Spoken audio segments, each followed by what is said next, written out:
교동문 98번 어버이 주일 말씀을 교독하겠습니다. 내 부모를 공경하라.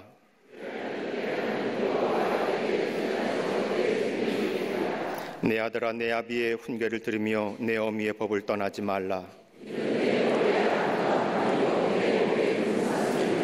너를 낳은 아비에게 청정하고 내 늙은 어미를 경히 여기지 말지니라.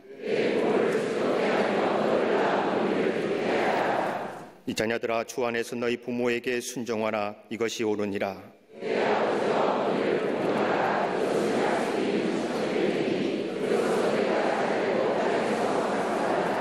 아멘.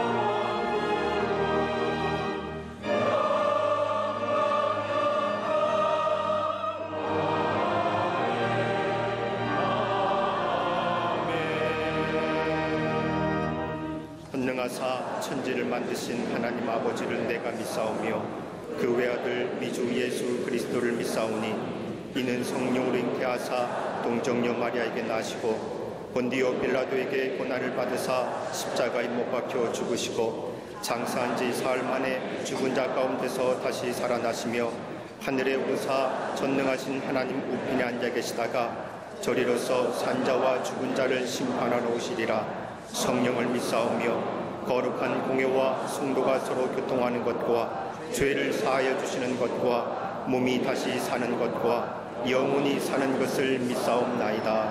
아멘.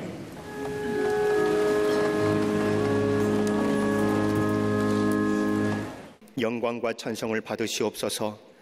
내 부모를 공경하라 하신 말씀 기억하며 육신의 부모님의 은혜를 되새기고 영혼의 부모님 되시는 하나님께 감사를 고백하는 어버이 줄 예배로 경배하게 하시니 감사를 드립니다. 이 시간 예배드리는 모든 심령들, 낳으시고 기르신 부모님의 사랑과 은혜를 깨달아 이 땅에서 잘되고 장수하는 축복을 누리게 하여 주시옵소서. 저 청와대가 기도의 동산되길 원합니다. 이제 새롭게 선출된 대통령을 비롯한 모든 위정자들, 당장과 정쟁의 이익보다는 민족의 통합을 위해 애쓰고 국가 전체가 나아가야 할 분명한 방향을 제시할 줄 알고 올바른 방향으로 국민을 이끌어가는 지혜와 용기를 허락하여 주시옵소서. 이 민족도 미움과 분노와 증오의 돌을 내려놓고 임진나루에서 남과 북이 열사있는 화해의 은혜를 허락하여 주시옵소서. 이 민족에게 남북의 평화 통일을 선물로 허락하여 주시옵소서. 동토의 땅, 주의 복음을 빼앗긴 북녘의 땅에 주의 복음이 회복되게 하사 성령의 은혜로 온 민족이 우리 하나님을 찬양하게 하여 주시옵소서. 교회를 사랑하신 하나님, 이 민족의 모든 한국 교회 가운데 큰 부흥이 있게 하시고 아버지 하나님이여 믿음의 성벽을 새롭게 재건하는 느헤미야의 비전을 이 민족의 모든 교회에게 허락하여 주시옵소서. 말씀과 기도의 신사도적 비전을 가지고 이 시대를 이끌어가신 우리 담임 목사님 주의 장정에 붙들어 주옵시고 꿈과 비전을 갖고 기도하실 때마다 우리 하나님의 능력이 크게 나타나게 하여 주시옵소서. 이 시간 새롭게 하시는 성령의 역사를 증거하시기 위하여 단위에 세우셨사오니 한 말씀 한 말씀 외치고 증거하실 때마다 이 자리에 모인 저희 모두가 성령의 강력한 역사를 체험케 하여 주시옵소서. 이 시간 주님을 사랑하며 감사하는 마음으로 교회의 모든 일에 협력하고 수고하는 이들에게 감사와 기쁨의 마음으로 채워주시고 더욱 신실하고 충성된 주의 자녀들 되게 하여 주시옵소서. 광림남교회 모든 해외 선교지 방송으로 예배하는 모든 이들에게도 본당과 동일하게 영적 은혜와 풍성한 예배가 되게 하여 주옵시고, 모든 성도들이 마음을 다해 드리는 기도에 응답하여 주시옵소서. 이 모든 말씀 선한 목자 되시는 예수 그리스도 이름으로 간절히 기도하옵나이다. 아멘.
갈릴리 성가대와 오케스트라의 귀한 찬양에 감사합니다.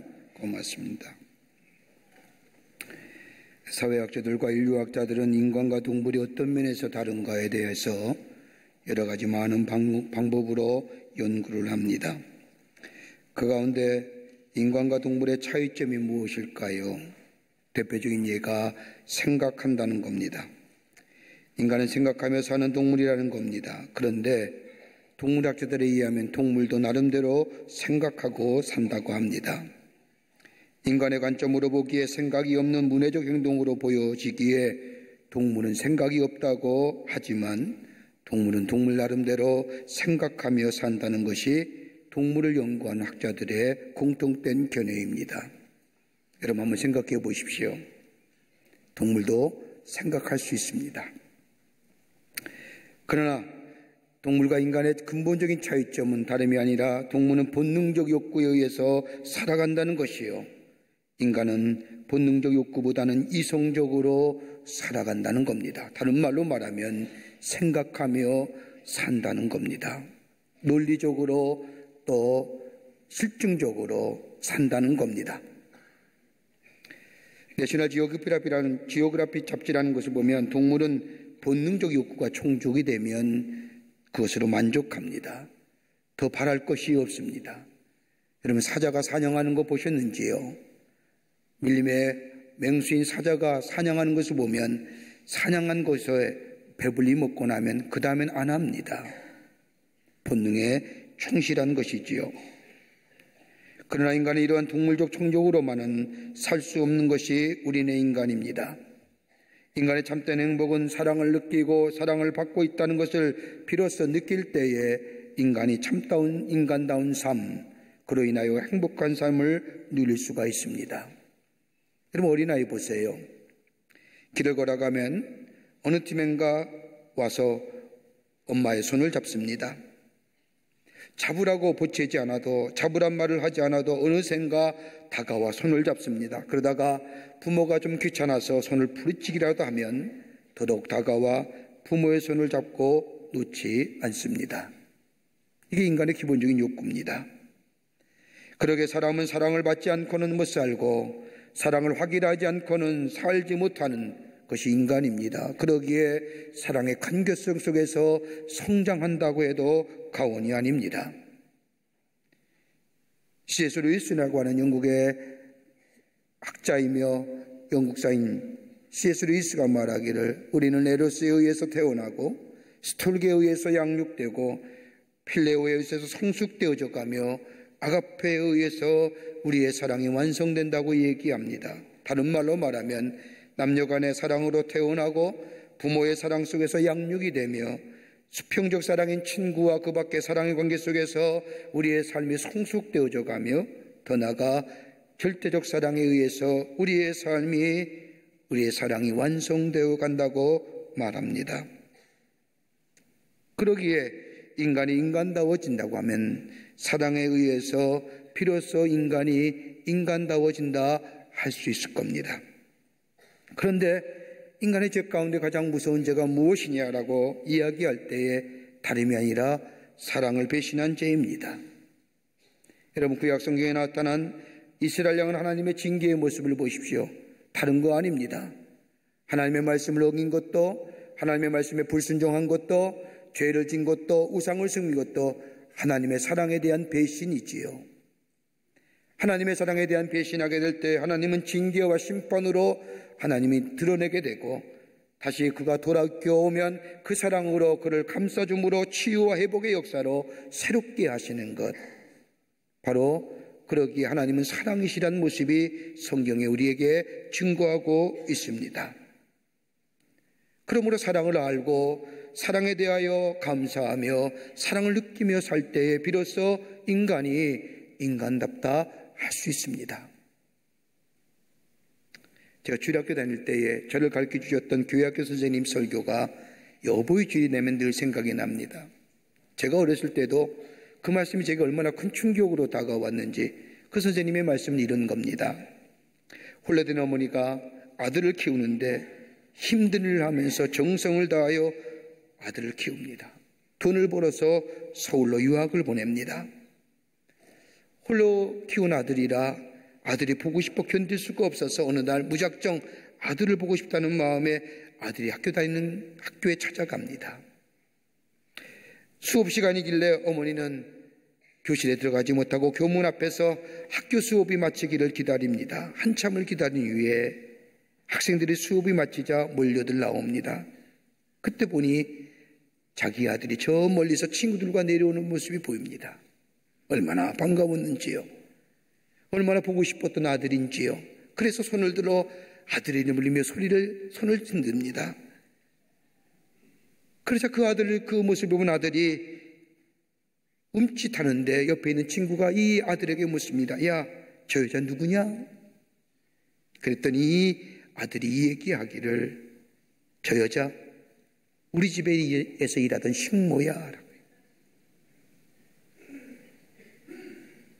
이 소리를 듣는 어머니가 그대로 돌이켜서 눈물을 흘리며 집으로 돌아갔다는 얘기. 그때 선생님이 저한테 하신 말씀이 뭐냐면 사랑은 배신해서는 안 된다는 거예요. 사랑에 대한 배신, 심파와 징계입니다. 성경은 끊임없이 우리에게 말합니다. 하나님의 사랑에 대하여 불순종하며 사랑에 대하여 배신하는 자, 하나님에 대한 징계와 심판을 얘기합니다. 여러분 가만히 보세요. 우리 기독교의 종교는요, 어느 종교보다 부모에 대한 효를 강조하는 종교가 우리 기독교입니다. 성경 말씀을 읽다 보면 그것에 대하여 부모에 대한 효에 대하여 강조하는 것을 읽게 됩니다. 그 가운데 10계명의 말씀을 보면 1계명서부터 4계명까지는 하나님과 우리의 관계성을 얘기합니다. 5계명서부터 10계명까지는 인간과 인간의 관계성을 얘기하는 가운데 그 첫 번째가 뭐냐면 내 부모를 공경하라. 여러분 부모에 대한 얘기를 할 때 성경의 모습에 나타난 부모의 두 가지 모습이 있습니다. 하나는 뭐냐면 부정적 모습으로서의 우리 부모입니다. 출애굽기 21장 15절의 말씀을 보면 자기 아비나 어미를 치는 자는 반드시 죽일지니라. 출애굽기 21장 17절의 이하의 말씀을 보면 부모를 저주하는 자는 무조건 죽이라. 신명기 21장 18절 이하의 말씀을 보면 패역한 자식은 부모의 말을 순종치 않고 징계도 듣지 않는 자가 있거든 공회에 끌고 가서 증거를 대고 끌어내 돌로 쳐 죽이라. 부정적 모습에 대한 부모 경경에 대한 이야기지요. 그러나 다른 모습을 보면 긍정적 모습으로서의 부모 공경의 모습이 성경에 기록되어져 있는데 그 대표적인 예가 아브라함과 이삭의 이야기입니다. 아브라함이 하나님께서 아브라함에게 내 아들 이삭을 제물로 바치라는 이야기를 듣자 이 아브라함이 하나님의 말씀에 순종하여 그 이삭을 제물로 바치려 할 때에 아브라함 나이가 127세고 이삭의 나이가 27살입니다. 아들을 제물로 바치려 할 때에 무너지는 아브라함의 마음. 이삭이 물어봅니다. 아버지 제물이 어디 있습니까? 라고 얘기할 때 아브라함이 야 하나님이 널 제물로 바치라 한다 라고 얘기 듣자 이삭은 서슴지 않고 제단에 자신의 몸을 올려놓습니다. 어버이의 말씀에 대한 절대 순종입니다. 그러기에 이삭을 통하여 아브라함이 하신 하나님의 약속의 성취가 이삭으로부터 시작된 것을 봅니다. 여러분 이삭의 말씀을 가만히 이삭에 관한 창세기 나오는 말씀을 보십시오. 믿음의 조상이 되었습니다. 축복의 조상이 되었습니다. 그가 위대한 하나님의 일을 역사한 것도 아닙니다. 하나님의 구속의 역사에 큰 업적을 남긴 자도 아닙니다. 그저 땅을 파다가 일생을 마친 자이지만은 그의 일생이 믿음의 조상이 되었고 하나님의 축복의 사람이 되었던 다른 이유가 아니라 어버이 말씀에 순종한. 여러분 예수님 겟세마네 동산의 기도의 모습을 보십시오. 십자가 사건을 앞에 두고 예수님이 기도하십니다. 내 뜻대로 하지 마옵시고 아버지의 뜻대로 하시옵소서라고 기도하실 때 마지막으로 주님이 하신 말씀 아버지가 주시는 잔을 내가 마시지 않겠느냐라고 말씀하시며 십자가의 길을 걸어가십니다. 하나님의 말씀에 순종입니다. 아버지의 말씀에 순종이지요.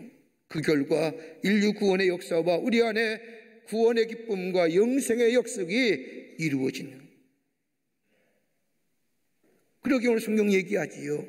에베소 6장 1절과 3절의 말씀을 보면 자녀들아 너희의 부모를 주 안에서 순종하라. 이것이 어른이라. 내 아버지와 어머니를 공경하라. 이것이 약속 있는 첫 계명이니 이는 내가 잘 되고 땅에서 장수하리라. 여러분 우리가 바라는 게 뭘까요? 예수를 믿는 사람이나 예수를 안 믿는 사람이나 나이가 많은 분이나 적은 분이나 우리 안에 가장 공통적으로 바라는 바람이 뭘까요? 잘 되고 장수하는 길일 겁니다. 예외 있습니까? 나는 일찍 죽고 싶습니다 하신 분 계십니까? 나는 그저 그렇게 살다가 이 인생 마칠 것이라고 말하시는 분 아무도 없을 겁니다. 잘되고 번성의 길을 오늘 성경은 우리에게 가르쳐 줍니다. 약속에 있는 첫째 계명이라고 얘기하십니다. 어떻게 하면 우리의 삶이 잘되고 번성의 길을 가르칠 수 있을까요? 오늘 어버이 주일입니다. 교회력으로 어버이 주일로 예배드리는 이 시간, 잘되고 번성의 길이 무엇일까요? 하나님의 축복을 받는 길이 무엇일까요? 약속의 성취를 이루어가는 게 무엇일까요? 오늘 본문의 말씀을 통해서 몇 가지로 함께 말씀을 나눠보며 은혜 받기를 원합니다.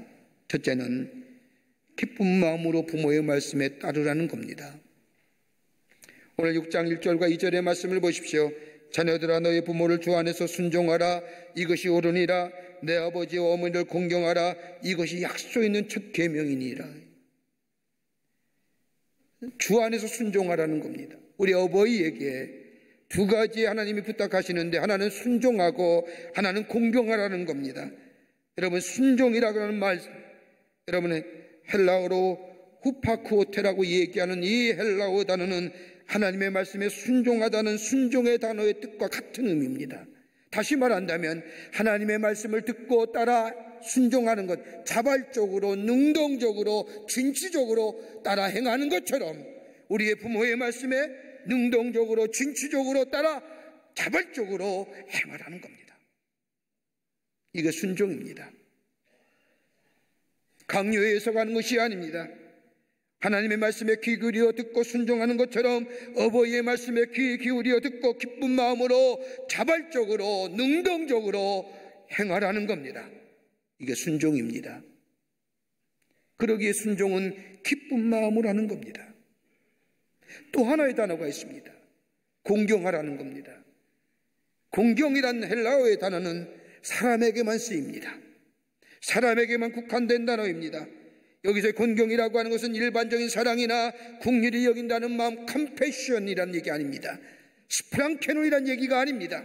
여기서의 공경이라고 하는 것은 그 사람의 가치를 높이 평가하라는 겁니다. 다시 말해 높이 섬기라는 겁니다. 낮추어 사랑하는 것이 아니라 수평적으로 사랑하는 것이 아니라 내 부모가 나에게 이만큼 했으니 내가 이만큼 사랑을 줘야 된다고 하는 이렇게 사랑하는 것이 아니라 가장 최상의 모습으로 그를 귀히 여기라는 겁니다. 여러분 한번 생각해 보십시오. 어버이의 사랑은 어떤 사랑일까요? 제가 결혼식 할 때마다 꼭 강조하는 게 있습니다.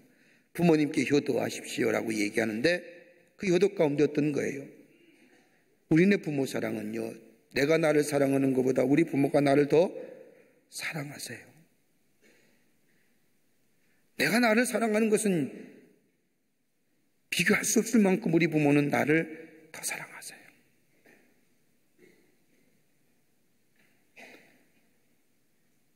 그 부모의 사랑과 더 나아가 그분이 가졌던 삶의 지혜와 경험과 연륜을 소중히 여기라는 겁니다. 그분의 삶의 지혜가 있었기에, 그분의 삶의 연륜이 있었기에, 그분의 삶의 경험이 있었기에 오늘 내가 여기 있다는 겁니다. 그러기에 그분을 최고의 가치로 높이 평가하며 그를 섬기라는 겁니다. 이것이 공경의 태도입니다. 그러기에 신명기 20장 12절의 말씀을 보면 내 부모를 공경하라. 그리하면 너의 하나님 나 여호와가 내가 준 땅에서 내 생명이 길리라. 똑같은 얘기입니다. 부모를 공경하는 자, 내가 준 땅에서 내 생명이 길리라. 다른 말로 말하면 오늘 예배소서에서 바울이 말한 것처럼 잘되고 번성하니라라고 합니다. 그러기에 어버이의 말씀을 귀 기울여 듣고 기쁜 마음으로 따르고 어버이의 가치를 높이 평가하여 높이 섬기되 권위나 그 밖의 것들에 의해 복종하거나 굴종하는 것이 아니라 진정한 모습으로 소중히 여기며 존경하라는 겁니다. 여러분 강릉에 가보면 선교장이라고 하는 집이 있지요. 가보신 분들 계실 겁니다. 약 300년 전에 세워진 우리나라 전통 가옥인데 이 선교장이 세워질 당시에 주변에는 다 호수가 뿐이었답니다. 그 경포 호수 가운데 세워졌지요.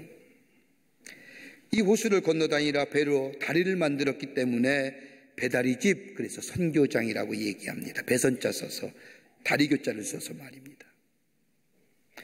효령대군의 세종대왕의 형이 있지요. 효령대군의 10대 손이 지금까지 살아오고 있습니다.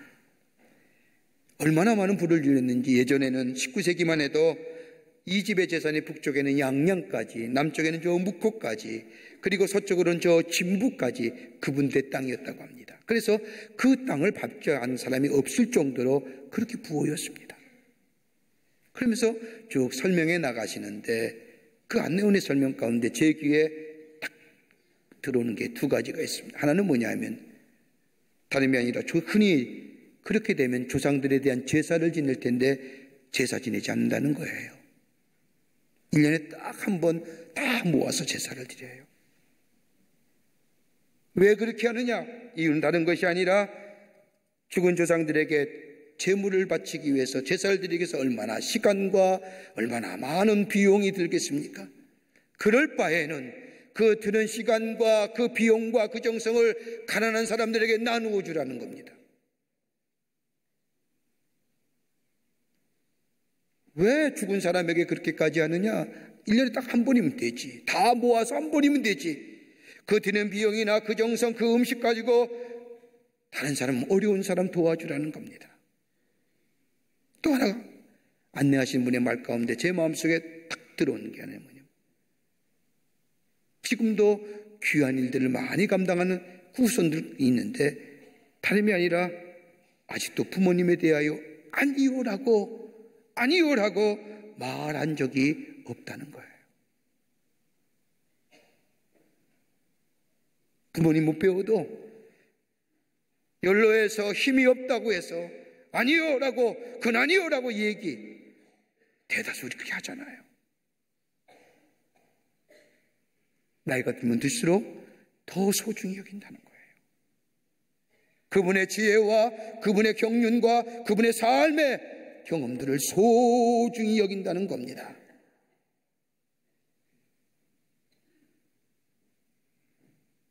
가치를 높이 섬겼더니 그 가정이 지금까지 그렇게 많은 사람들에게 선한 영향을 미치고 축복을 받으라는 거예요.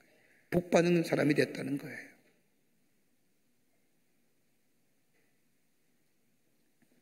오늘 성경은 우리에게 말합니다.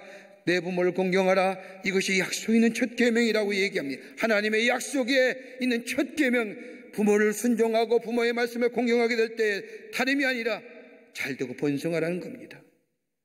그럼 성경 말씀을 가만히 보세요. 하나님이 하나의 말씀을 하시면서 꼭 옵션 안에 옵션을 넣은 것이 이 말씀밖에 없는 거예요. 왠 줄 아세요? 안 하니까요.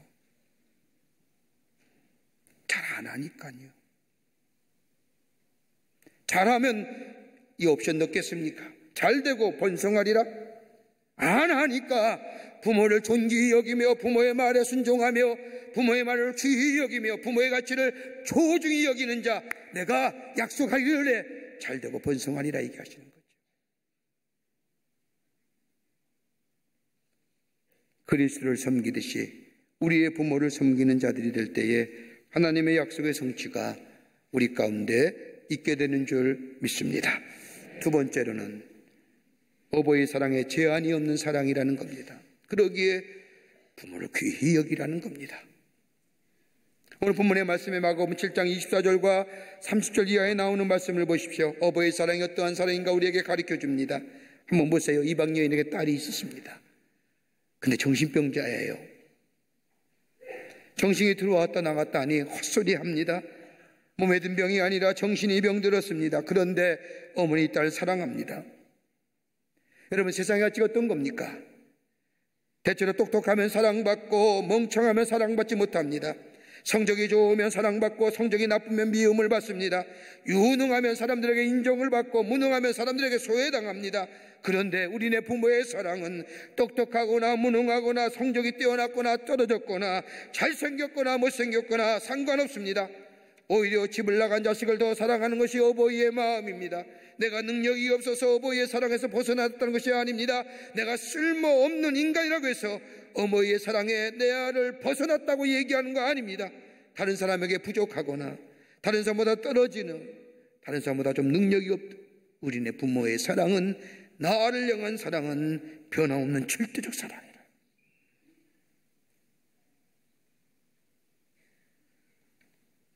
소아마비에 걸린 아이가 있었습니다. 어머니가 그 아이를 매일 병원에 데려가 물리치료를 받게 합니다. 조금씩 나아지는 것 같아요. 가까운 친척이 그 집을 방문하자 이 아이의 엄마는 웃으면서 얘기합니다. 우리 아들이요, 걸어요. 친척이 그 얘기 들으니까 얼마나 신기해요.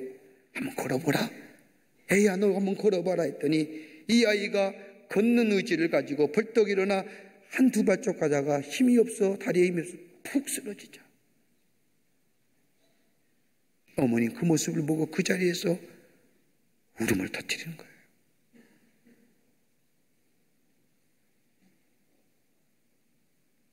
다른 사람이 안 된다고, 다른 사람의 소망이 없다고 얘기할 때 우리네 부모는 소망을 굳건히 합니다. 사랑에 대하여 전혀 반는 없는 자식이라 할지라도 우리네 부모는 그 아들에 대하여, 그 자식에 대한 사랑을 놓지 않습니다.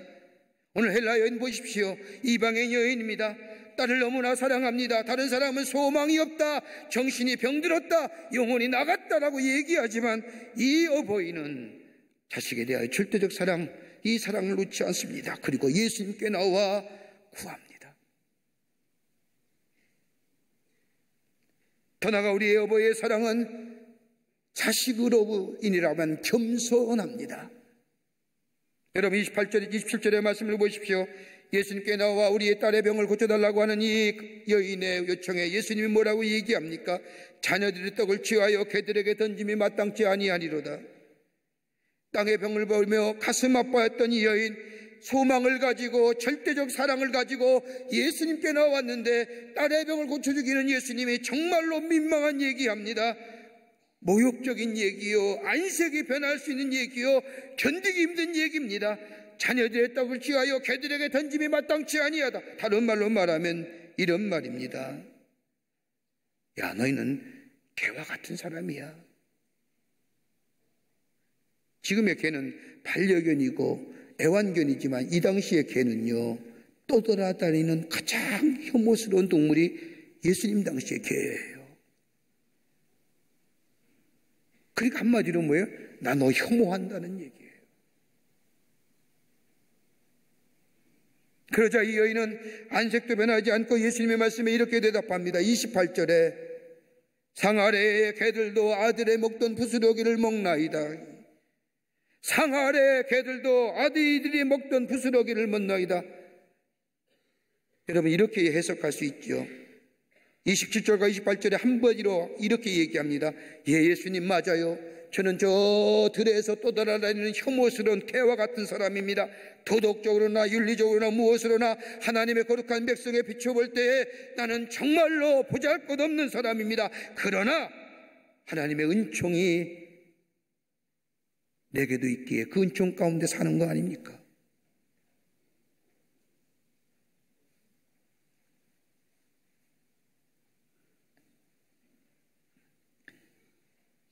개도 주인의 상에서 떨어지는 부스러기를 먹습니다라고 하는 이 겸손한 마음, 여러분 자녀의 회복을 위해서는 자신을 철저히 낮추는 겸손한 마음, 더 나아가 어버이의 사랑은 또 한 모습이 있죠. 어떤 굴종도 굴욕도 참아냅니다.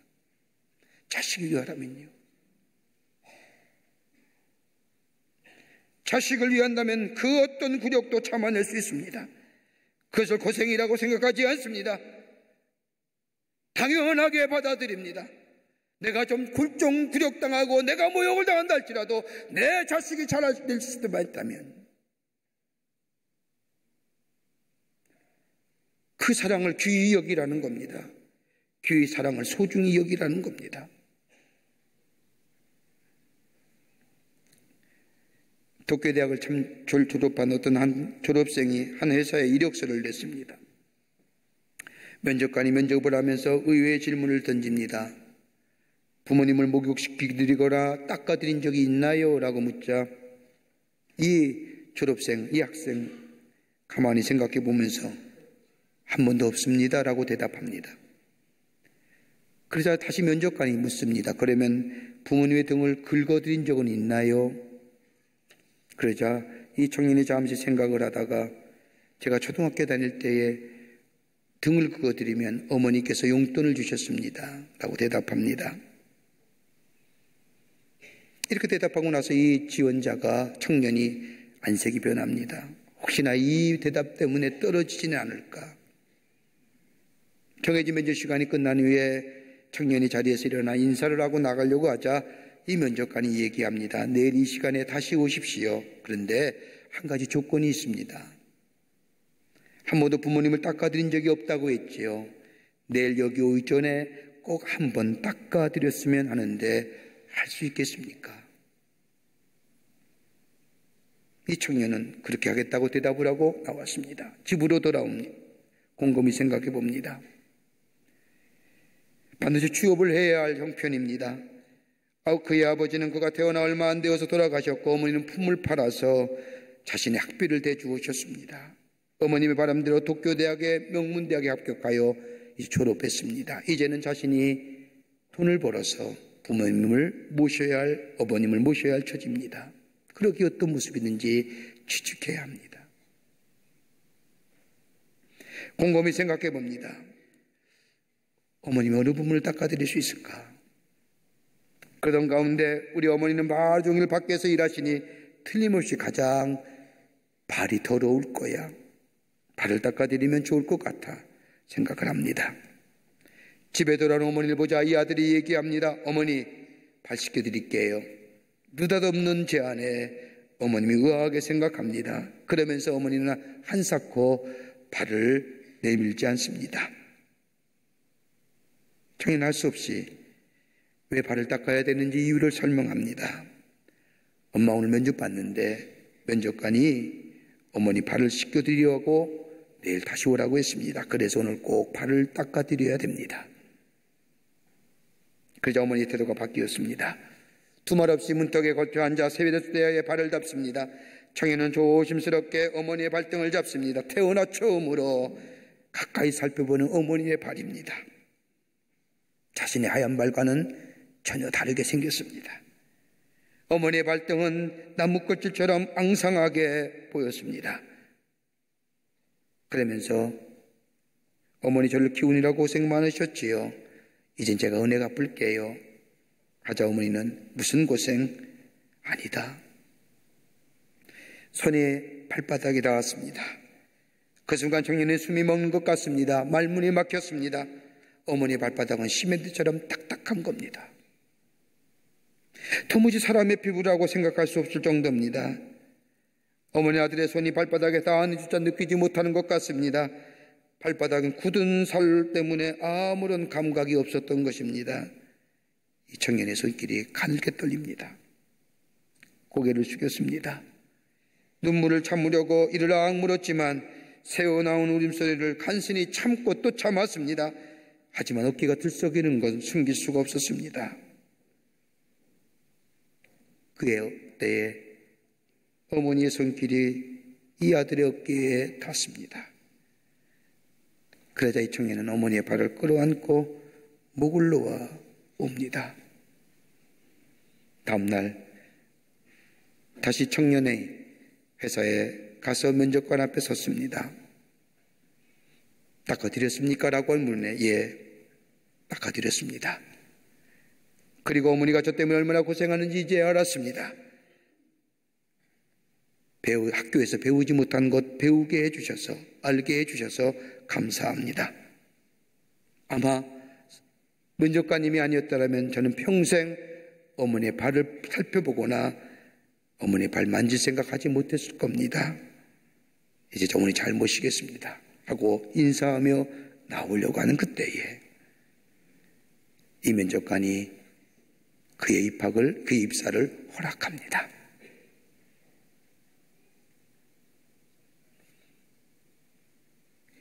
성경 잠언서 23장 22절과 26절의 말씀을 보면 너 낳은 아비를 청정하고 내 늙은 어미를 경히 여기지 말지니라.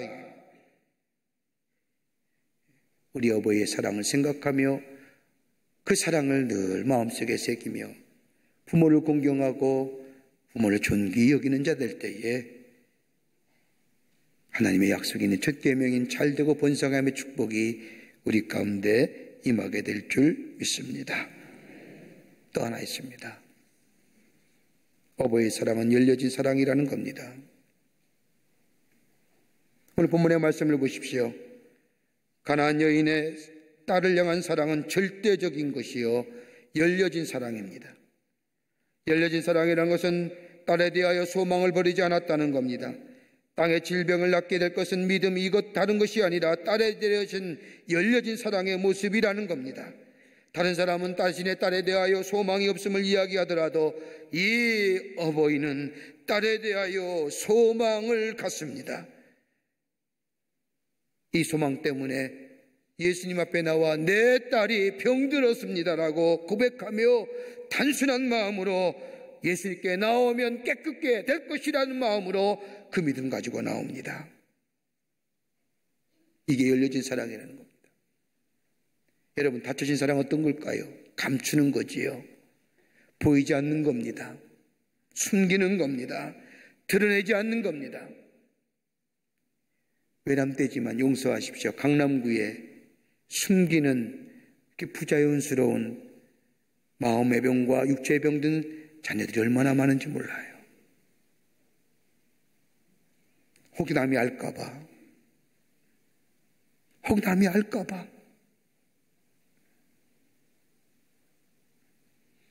이 여인은 그렇지 않았습니다.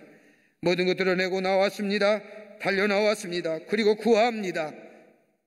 이게 어버이의 사랑이라는 거예요. 열려진 사랑이라는 거예요. 어버이 열려진 사랑의 대표적인 말씀이 있다면 사무엘상 18장 말씀입니다. 여러분, 사무엘상 18장의 말씀을 보면 다윗의 어떤 어버이의 모습인가를 잘 보여줍니다. 다윗은 본래 목동입니다. 충실하게 자신의 일을 감당했던 다윗, 사울왕에게 박탈되어 충성된 장군이 됩니다. 목숨을 걸고 사울왕을 위해서 충성을 다했음에도 불구하고 사울왕의 시기와 질투 때문에 광야를 헤매고 고생을 합니다. 그리고 후에 하나님의 은혜로 유다를 다스리는 임금이 됩니다. 그 가운데 사무엘상 18장의 말씀을 보면 다윗의 아들 가운데 압살롬이란 사람이 다윗을 대항하여 반란을 일으킵니다. 성경의 말씀을 보면 압살롬은 다윗의 셋째 아들입니다. 위에 두 영은 이미 죽었기 때문에 실질적으로 압살롬이 맞사들입니다. 인물도 출중합니다. 그 출중한 얼굴에 출중한 인물에 수많은 백성들이 존귀한 자로 세움받습니다. 가만만 있으면 다윗의 일을 뒤어 왕이 될 사목입니다. 그런데 압살롬이 다윗을 반대하는 사람들과 도모하여 반란을 일으킵니다. 아버지의 왕위를 찬탈하겠다는 겁니다. 아버지를 죽이겠다고 하는 겁니다. 이렇게 되자 다윗은 압살롬의 칼 것을 피하여 시온산으로 밤에 도주합니다. 정처 없이 떠나지요. 광야의 피난을 떠납니다. 그리고 얼마 후에 이 다윗의 진영과 압살롬의 진영이 싸움을 합니다. 압살롬의 진영에 나가 전쟁하려고 하는 다윗의 진영의 창구를 볼 때마다 이 다윗이 묻습니다. 내 아들 압살롬이 평안하느냐? 내 아들 압살롬이 평안하느냐? 웬만하면 자신을 반영하고 아무리 자신의 혈연이요 피우치요 자신의 아들이랄지라도 자신의 왕위를 찬탈하며 도모했던 자신의 아들, 그 아들 향하여 분노와 더불어 많은 적개심이 있음에도 불구하고 다윗은 그렇게 하지 않습니다. 어버이의 심정으로 내 아들 압살롬이 평안하느냐? 압살롬에 대한 사랑을 버리지 못합니다. 모든 사람이 다 압살롬을 대접한다 할지라도 다윗은 그러하지 않습니다. 전쟁에서 돌아온 사람들마다 이 다윗은 나아가 붙잡고 묻습니다. 내 아들 압살롬은 평안하느냐? 내 아들 압살롬은 무사하느냐? 그러던 가운데 압살롬과 그의 반역을 꾀하던 무리들이 다윗의 진영의 군사에 패하고 압살롬이 죽음을 당합니다.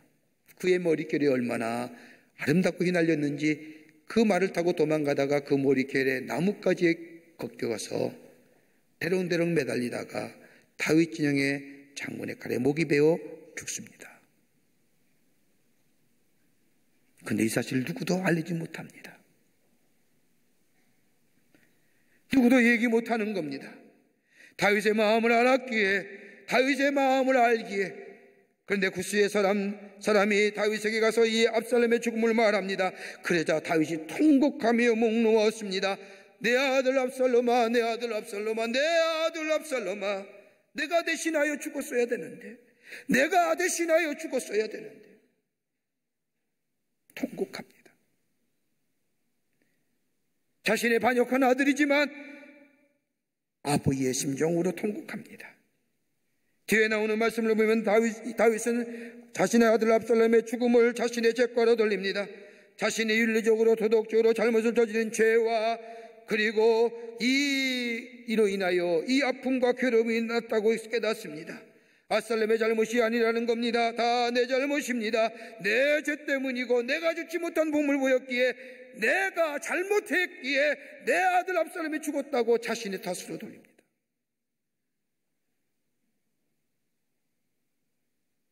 이게 어버이의 마음입니다.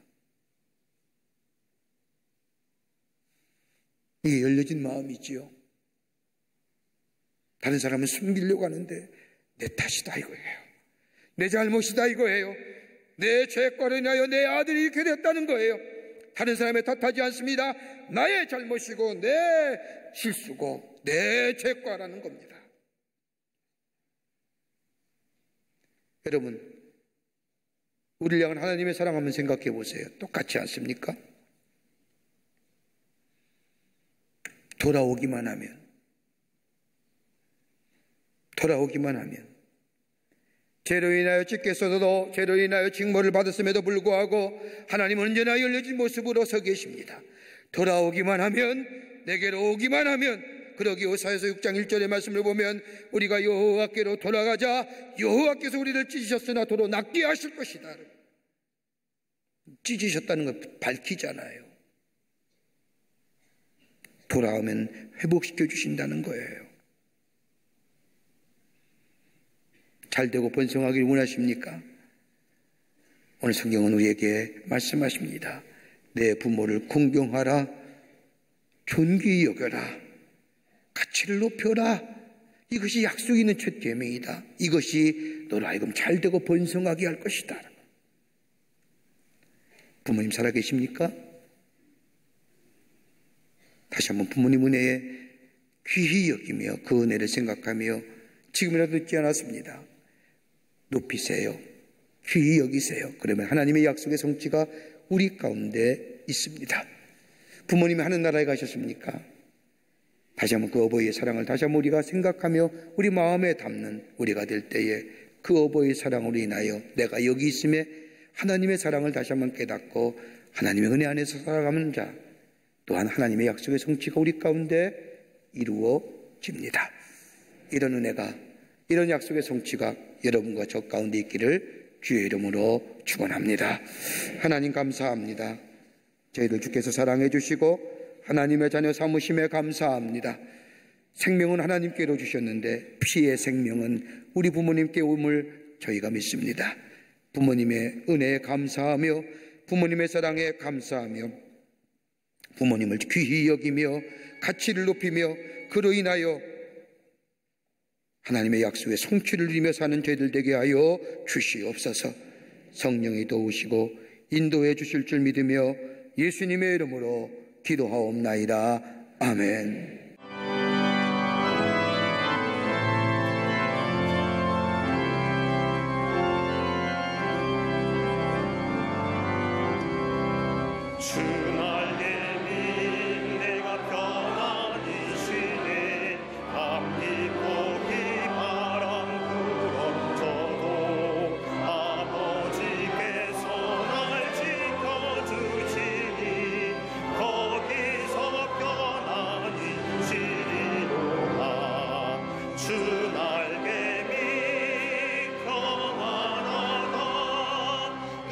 사랑 등을 잡니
주 날개미 참된 기쁨이 있네. 고달픈 세상 길 가는 동안 나 거기 숨어 돌보심을 받고 영원한 안식을 얻으리라. 주 날개는 평안하다. 그 사랑 꼴을 잡리네. 주 날개는 내 쉬는 영혼 영원히 거기서 살리. 지금은 우리 주 예수 그리스도의 크신 은혜와 형용할 수 없는 하나님 아버지의 지극하신 사랑하심과 성령님의 인도하심과 교통하심과 내재하심이 거룩한 주의 날 주의 전에 올라와 하나님 앞에 예배드리며 주의 말씀 가슴에 품고 저 서성에 나아가 우리의 부모에게 존경하며 존귀히 여기는 자로, 그로 인하여 하나님의 약속하신 첫 계명 누리는 자로 살기로 새롭게 다짐하고 저 세상을 향하여 나아가는 당신의 거룩한 백성들을 위해, 그리고 영상을 통하여 하나님 앞에 예배드리는 한국교회 성도들 위해, 그 밖에 흩어져 있는 거룩한 백성들 위해 주께서 지금으로부터 영원토록 함께 하시기를 간절히 축원하옵나이다. 아멘. 주